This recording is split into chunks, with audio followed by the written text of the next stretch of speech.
This is the story of a man named Stanley. Stanley worked for a company in a big building where he was employee number 427. Employee number 427's job was simple. He sat at his desk in room 427 and he pushed buttons on a keyboard. Orders came to him through a monitor next to his desk, telling him what buttons to push, how long to push them, and in what order. This is what employee 427 did every day of every month of every year. And although others might have considered it soul-rending, Stanley relished every moment that the orders came in, as though he had been made exactly for this job. And Stanley was happy.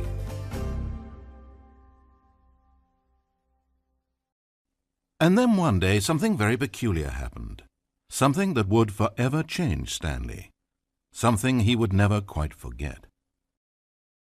He had been at his desk for nearly an hour when he realized that not one single order had arrived on a monitor for him to follow. No one had showed up to give him instructions, call a meeting, or even say hi. Never in all his years at the company had this happened, this complete isolation. Something was very clearly wrong.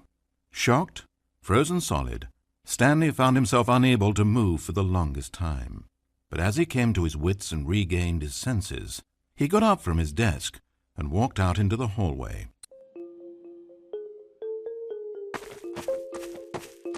Stanley decided to go to the staff lounge to check on his co-workers. He never functioned well by himself and constantly needed support and guidance from others, so the thought of total solitude was terrifying to him. When Stanley came to a set of two open doors, he entered the door on his left.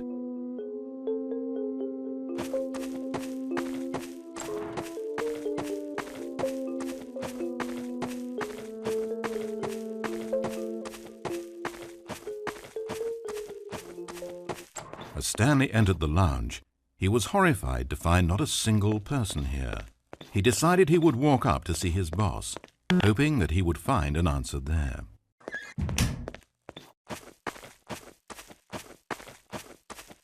Coming to a staircase, Stanley walked upstairs to his boss's office.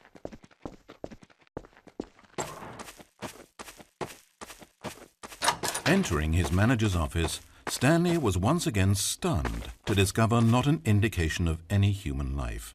It was at this point that he began to feel dizzy and a little sick, and even thought he might pass out when suddenly he noticed a keypad next to the filing cabinet in the corner of his boss's office. Stanley had never seen this panel before and had no idea what combination of numbers would produce any result. In fact, only Stanley's boss knew this, since the panel withheld access to the boss's greatest, darkest secret, and so he had assigned the keypad a combination that only he could possibly know, the number of his freshman dorm number in college, 1957. But of course, Stanley couldn't possibly have known this. Yet incredibly, by simply pushing random buttons on the keypad, Stanley happened to input the correct code by sheer luck. Amazing. Stanley ventured forth into the newly opened panel. As he drew deeper into the bowels of the building, Stanley had no idea where he was or what this place held. And just as he began to think he might not discover a thing, he emerged into a long room to find rows and rows of monitors, screens with a number above it. Stanley noticed, however, that these were not random numbers, but the number of employees who worked in the building, his co-workers. Even his own number, 427, had a place on the wall. But why a setup so elaborate, he asked. Was this simple surveillance or something even more? And as if in answer to his question, the wall slid open before him, revealing the ultimate truth of the situation.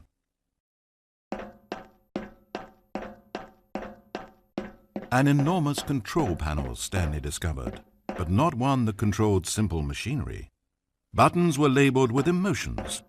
Happy, sad. Levers and knobs controlled actions. Walking, eating, doing work, or watching TV. Every input on this device monitored not the functions of a machine, but of a human being. And the reality began to sink in. Stanley, like so many other people, reduced to images on a monitor, had been under someone's control, always at the mercy of this machine. Could this have been the only reason employee number 427 was content with his boring job? That a machine had altered his emotions to accept it blindly? He began to feel an unbridled rage, and at the peak of his anger, something happened. A spark. Stanley looked up and saw the generator overhead, still providing some small amount of power to the machine, keeping it alive. And knowing that this generator was all that kept the controls running, Stanley moved to the ladder in the back of the room and began to climb towards the rafters.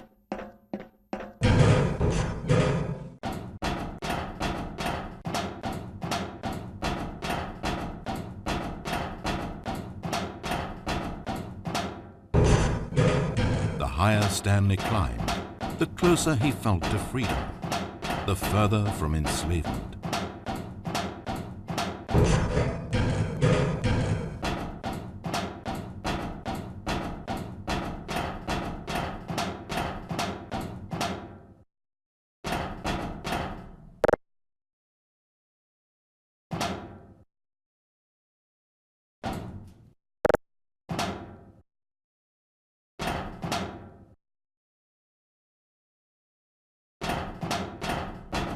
Blackness, power gone, all alone, and then...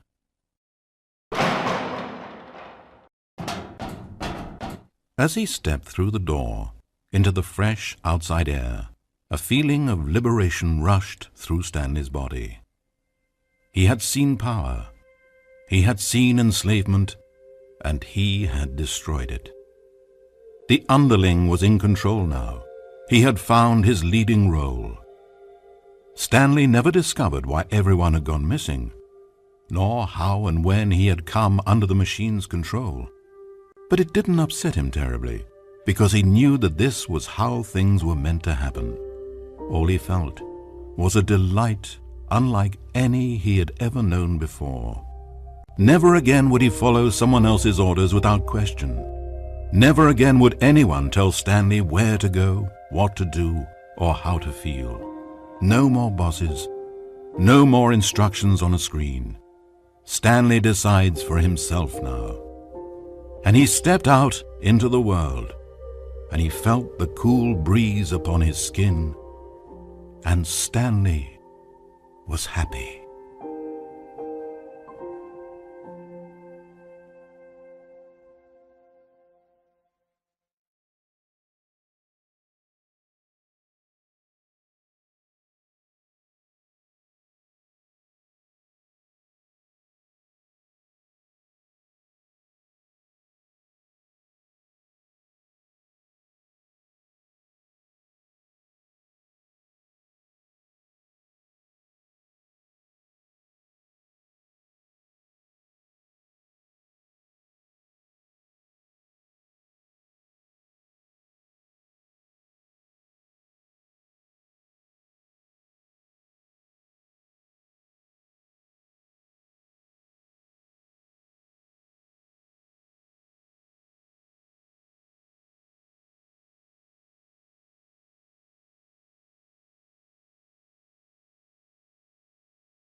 Stanley decided to go to the staff lounge to check on his co-workers. He never functioned well by himself and constantly needed support and guidance from others, so the thought of total solitude was terrifying to him.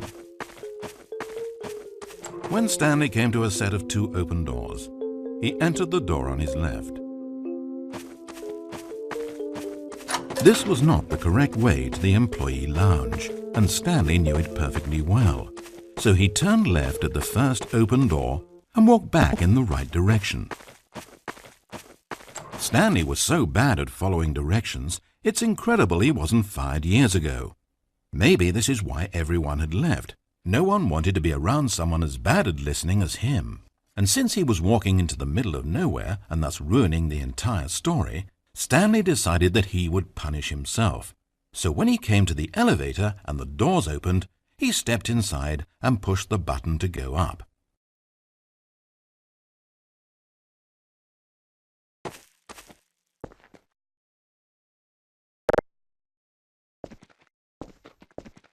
Oh, Stanley.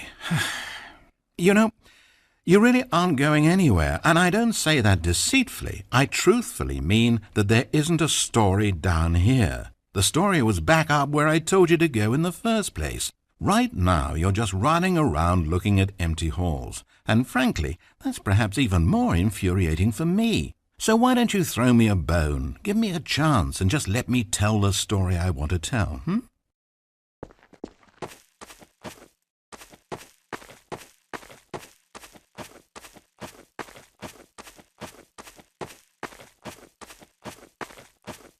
Now listen carefully. This is important. Stanley walked through the red door. Perhaps you misunderstood. Stanley walked through the red door.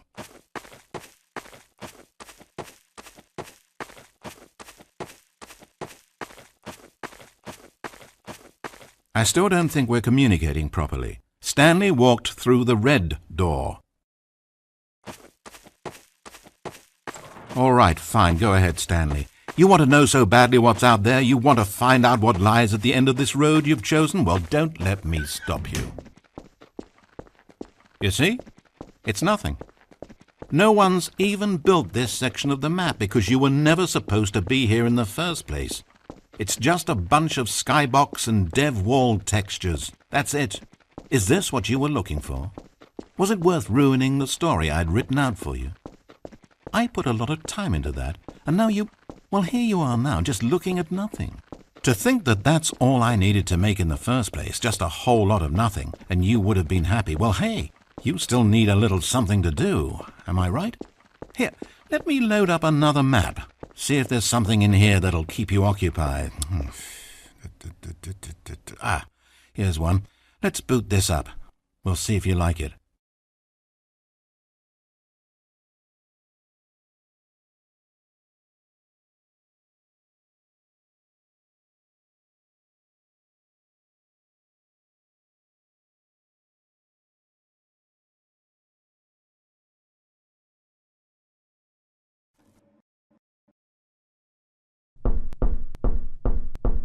Well, Stanley, is this any better? I don't know why it would be. This map wasn't even made for you. At least I created a world specifically with you in mind. I wanted to make you a leading man. This one, well, I'm afraid you're on your own there.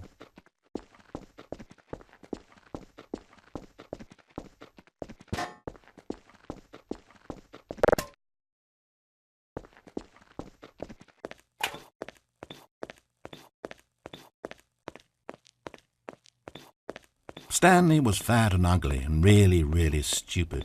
He probably only got his job because of a family connection. That's how stupid he is. That, or with drug money.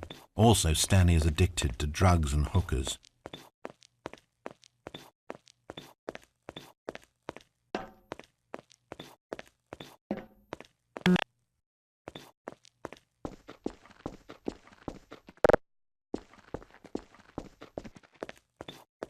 Hold up, Passport. I spent so long talking about you, why don't we just take a break from that and talk about something else for a change?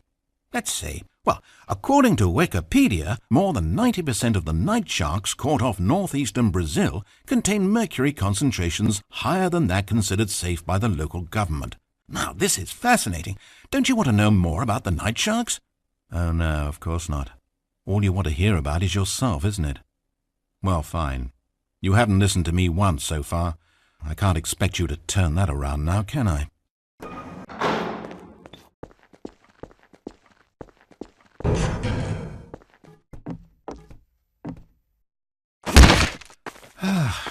Is this the end of the line? I don't suppose this was a particularly fulfilling experience for you, considering not a single art aspect in this map was created with you in mind. But hey, you're a creative kid. I bet you can come up with a story about this place and why you're in it. And while you're doing that, why don't you think up an ending too? Because you certainly won't find one here. I'm afraid that's the long and short of it. This room and these walls are all you get. Maybe the story ends when you decide you can't live in this futuristic science fiction dystopia world, and you gallantly commit suicide. Or maybe you stand in this spot for all of eternity to guide and greet other travelers like yourself who pass this way. Or maybe you just get bored and you quit the game. Heck, anything's an ending if that's where you stop playing. But whatever ending you write for yourself, Stanley, you won't have my help. You turned your back on me, and now I do the same to you. So, good luck. I think you'll need it. And I sincerely hope that everyone lives happily ever after.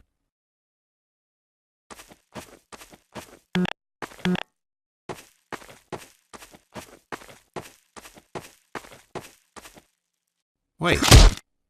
Hold on. What are you doing?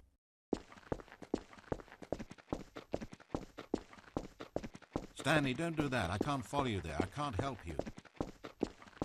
How will you write a story without me? You can't do it. You know that. Stanley, come back.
It's sad, I know, but all stories must come to an end. Of course, they say it's the journey that truly matters and not the destination, and I like that idea. To think we might value the paths we walk as much as the places they lead us. Now, I don't know what sort of story you've ciphered out of that world you've made for yourself, but I hope that being the leading man was everything it's cracked up to be. I know it can be a little hard getting around without someone looking over your shoulder, but this is simply the nature of freedom. Besides, I haven't really gone anywhere. Maybe you don't want a guide, but I think I'll always have a place here at the end of every story. I'll step in and wrap things up with a nice piece of dialogue and a reflection on life that makes sense of whatever path you've chosen to walk. And for now, I'm happy to be the destination instead of the journey. But only for now.